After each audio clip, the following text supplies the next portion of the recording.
nonprofit based in upstate New York is working to support Israel as the war hits the 1-month mark. The Jewish Federation of Greater Rochester has started an emergency campaign. This is where people can donate funds to help Israelis in need with things like food, medical supplies, evacuation assistance, and so many other of the immediate needs. And now the organization's director for community relations, Marni Gebell, is with us to talk more about that aid and effort. Thank you for the work you're doing and for giving us some of your time. I understand your organization's CEO visited Israel recently. There are plans to go back. Talk about what happens during those visits and the stories that you hear. It's called Solidarity Missions. And the point is to be able to make some connections with people on the ground in Israel who have been directly impacted by the Hamas murders and kidnappings of October 7th. So our CEO, her name is Meredith Dragon, she was able to connect with families, listen to mothers, just like Ifrat, who you just listened to in your last segment, people whose families have been taken from them, who have been massacred. And then Meredith was able to look at efforts of communities that have pulled together to put food, baby clothing, even breast milk, blood donations, whatever people are needing to be able just to get through their everyday lives. And being a world away, what are some of the challenges for an organization like yours and others to get that aid immediately into the hands of the people who are so desperately wanting it?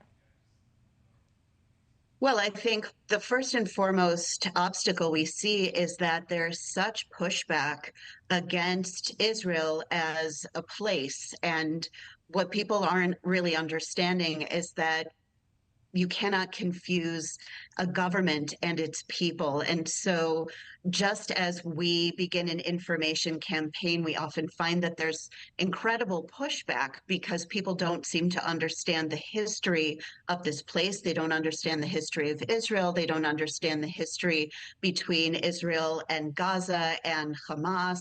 They don't seem to be able to differentiate innocent Palestinians from the militant terrorist group Hamas that has been governing them since 2005.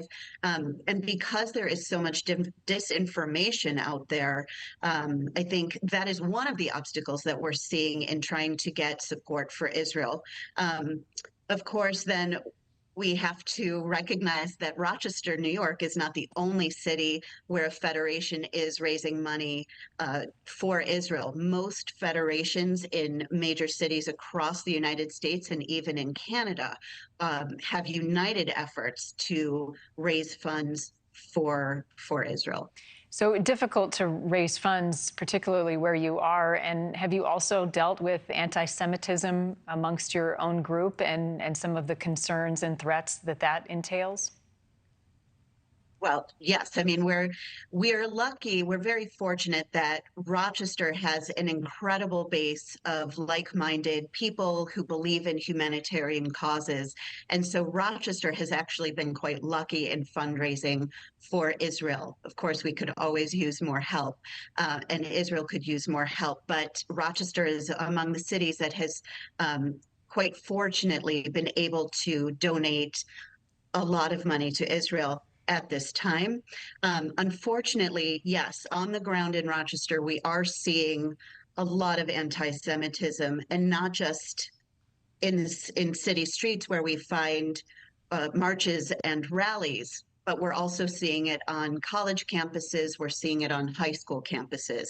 And so the disinformation campaign that I just mentioned earlier has spilled over into actionable consequences on the ground against Jewish people and, unfortunately, Jewish kids. Well, thank you for spreading the right information and for the hard work that you and your team are doing with the Jewish Federation of Greater Rochester. Monica, appreciate your time. Thank you. Thank you for watching. Go to newsnationnow.com to find NewsNation on your television provider. And don't forget to click the red subscribe button below to get more of NewsNation's fact-driven, unbiased coverage.